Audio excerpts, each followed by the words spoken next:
நீங்க ஒரு beginner makeup ஆர்டிஸ்டா இருந்து பிரைடல் மேக்கப் பண்ற ஸ்டெப்ஸ்ல டவுட் இருந்துச்சுன்னா இந்த வீடியோல step by step bridal makeup tutorial எப்படி பண்றதுன்னு தான் சொல்றேன். ஸோ வீடியோவை சேவ் பண்ணிக்கோங்க. ஸோ நெக்ஸ்ட் டைம் நீங்க பிரைடல் மேக்கப் பண்ணும்போது எந்த ஸ்டெப்புமே மிஸ் ஆகாது.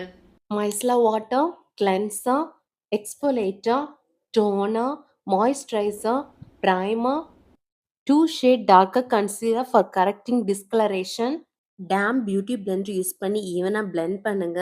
ஃபவுண்டேஷன் மறுபடியும் டேம் பியூட்டி பிளெண்டரால் blend பண்ணுங்க. லைட்டா கன்சீலர் ஷேட் ஹைலைட்டிங் பர்பஸ்க்காக 2 மினிட்ஸ் செட் ஆனதுக்கு அப்புறமா blend பண்ண ஆரம்பிங்க. Liquid blush, cream contour, eyebrow palette, loose powder, fixing spray, eye makeup, powder blush, powder contour, powder highlighter, combat powder, lipstick, lip gloss, setting spray. So அவ்வளோதான். Same ஸ்டெப்ஸை follow பண்ணி பிரைட்ஸ்மெண்ட்க்கு நீங்க அழகா makeup look create பண்ணலாம். ப்ராடக்ட்ஸோட லிங்க்குக்கு just லிங்க்னு மட்டும் comment பண்ணுங்க.